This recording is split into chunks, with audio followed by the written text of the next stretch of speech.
وَلَنَبْلُوَنَّكُمْ بِشَيْءٍ مِّنَ الْخَوْفِ وَالْجُوعِ وَنَقْصٍ مِّنَ الْأَمْوَالِ وَالْأَنفُسِ وَالثَّمَرَاتِ وَبَشِّرِ الصَّابِرِينَ۔ اور دیکھو ہم تمہیں آزمائیں گے، وَلَنَبْلُوَنَّكُمْ ہم لازماً آزمائیں گے تمہیں، بِشَيْءٍ مِّنَ الْخَوْفِ خوف کی کیفیت طاری کر کے، والجوع بھوک فقر اور فاقہ، ونقص من الاموال مالی نقصان، والانفس جانی نقصان، والثمرات اور ثمرات پھلوں اور میووں کا نقصان۔ میرے نزدیک یہاں پر ثمرات کا مفہوم ایک اور بھی ہے۔ ایک تو صاف تھا کھجور کی فصل تیار ہے، غزوہ تبوک جانے کا حکم مل گیا، کون اتارے گا؟ اور کھجور وقت پر اتری نہیں، برباد ہو جائے گی۔ یہ ہو رہا ہے نا میووں کا نقصان۔ اور میرے نزدیک یہاں یہ بھی ہے، بسا اوقات بہت سی محنتوں کا نتیجہ انسان دیکھتا ہے کہ ضائع چلا گیا، میں نے 10 سال محنت کی، حاصل کوئی نہیں نکلا۔ یہ ثمرات کیا ہیں؟ محنتیں، محنتوں کے ثمرات کا ضیاع۔ کوشش آپ نے کی، قسمت کی خوبی دیکھیے، ٹوٹی کہاں کمن، 2-4 ہاتھ جب کے لبے بام رہ گیا۔ Be prepared. ایک شاعر کے یہ اشعار ہیں، وہ کمیونسٹ تھا، میں نام بھی نہیں لیتا، لیکن یہ کہ یہ اسی انقلابی، چونکہ ان کا بھی ایک انقلابی نظریہ ہے، انقلابی عمل میں یہ سارے مراحل آتے ہیں۔ کوئی سیٹ بیک آیا فرض کیجئے، کوئی ناکامی ہو گئی، تو اپنے ساتھیوں کو دل بندھانے کے لیے یہ فصل امیدوں کی ہمدم اس بار بھی غارت جائے گی، سب محنت صبحوں شاموں کی اب کے بھی اکارت جائے گی۔ میرے نزدیک یہ ثمرات کا جو لفظ یہاں آیا ہے، وَنَقْصٍ مِّنَ الْأَمْوَالِ وَالْأَنفُسِ وَالثَّمَرَاتِ، سب محنت صبحوں شاموں کی اب کے بھی اکارت جائے گی۔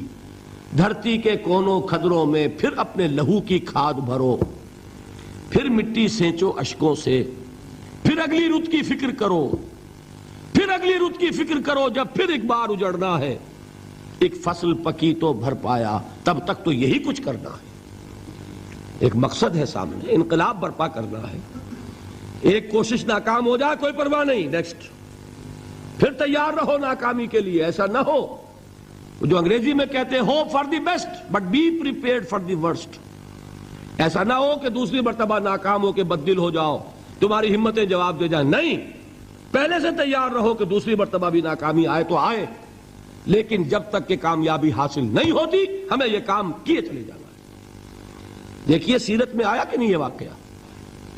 بدر میں مسلمانوں کو فتح ہوئی تو احد میں زک پہنچی کہ نہیں؟ 70 صحابہ شہید ہوئے کہ نہیں؟ اگر ان کی ہمتیں جواب دے جاتی تو گاڑی کیسے چلتی آگے؟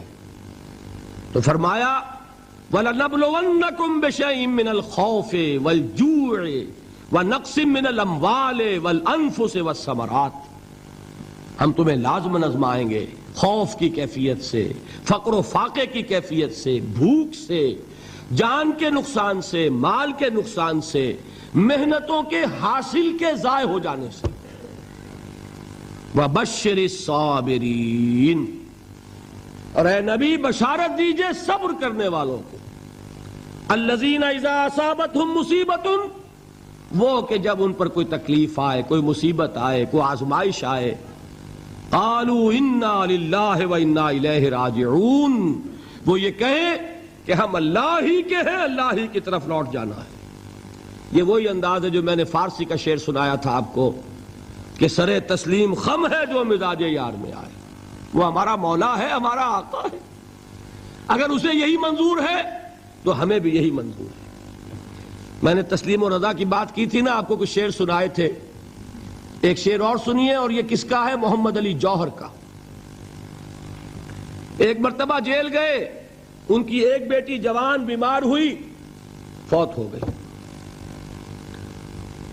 باہر چھوڑا انگریز نے، جاؤ بھائی دفن کر دو بیٹی کو۔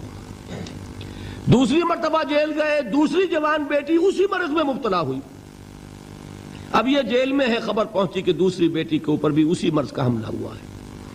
ایک نظم لکھی ہے جس کا آخری شعر یہ ہے، تیری صحت ہمیں منظور ہے لیکن اس کو نہیں منظور تو پھر ہم کو بھی منظور نہیں.